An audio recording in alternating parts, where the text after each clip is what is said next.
Hello বন্ধুরা, তো সকলকে জানাই পম্পাস কিচেনে স্বাগত। তো প্রথমেই কড়াইতে তেল দিয়ে কেটে রাখা সজনে ডাঁটা, আলু ও টমেটোগুলিকে দিয়ে দিলাম।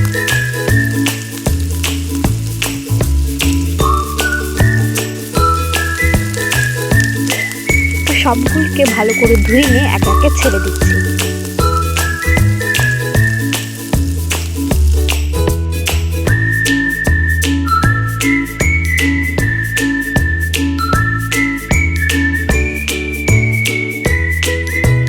সবগুলিকে ছেড়ে দেওয়া হয়ে গেছে। এবার এখানে হলুদ দিয়ে দিলাম। হলুদ দেওয়ার পর এখানে আমরা স্বাদ মতো লবণ দিয়ে দিচ্ছি। আপনারা আপনাদের স্বাদ মতো এখানে লবণ ইউজ করবেন।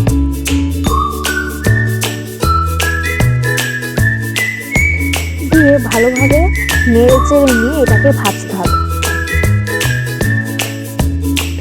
কিছুক্ষণ ধরে এটাকে ভালোভাবে ভাজতে হবে।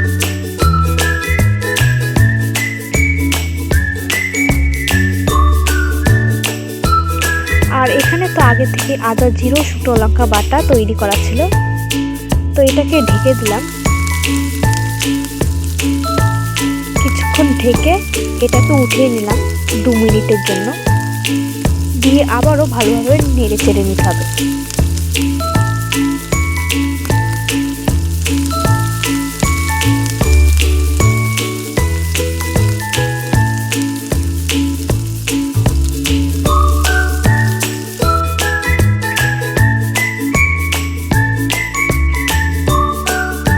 এটা তো প্রায় ভাজা ভাজা হয়ে গেছে। তো চলুন তোমাদেরকে আমাদের একটু বাগানটা ঘুরে দেখা। এখানে দেখুন কি সুন্দর সাদা সিম ধরেছে, এবং এখানে দেখুন এটা হচ্ছে সন্ধ্যা মালতী ফুল।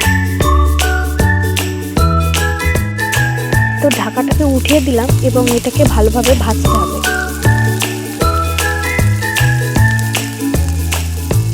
তো ভালোভাবে ভাজা এখানে হয়ে গেছে। তো এর মধ্যে এবার আদা, জিরা ও শুকনো লঙ্কা বাটাটাকে দিয়ে দিলাম, এবং বাটির মধ্যে লেগে থাকা মশলাগুলিকে জল দিয়ে ধুয়ে দিয়ে দিতে হবে। দিয়ে এটাকে ভালো করে নেড়ে চেড়ে কষাতে হবে।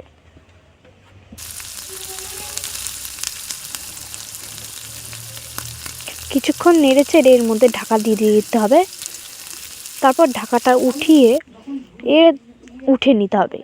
তো এখানে তো ভালো করে তরকারিটা কষে গেছে। এবার এখানে পরিমাণ মতো জল দিয়ে দিতে হবে। যেহেতু এখানে রসা করছে, আমি তো অল্প একটু জল দিয়েছি ছোট বাটি দিয়ে। তো এখানে তো একটু মিষ্টি মিষ্টি ভাব হওয়ার জন্য একটু চিনি দিয়ে দিলাম। তো দেখুন কি সুন্দর ফুটছে ঝোলটা। তো ঝোলটা তো ভালো করে ফুটে গেছে। এখন আমরা ঝোলটাকে ঢেলে দিলাম। তো এখানে তো আমাদের সজনে ডাঁটা আলুর ঝোল রেডি হয়ে গেছে।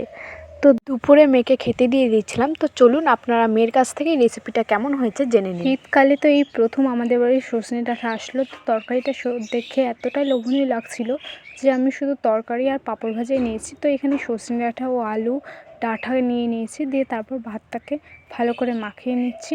তারপরে এবার খেয়ে নিলাম। সত্যি খুব ভালো লাগছিল খেতে, দারুণ হয়েছিল তরকারিটা। আপনারাও এই তরকারিটা অবশ্যই বাড়িতে ট্রাই করতে পারেন।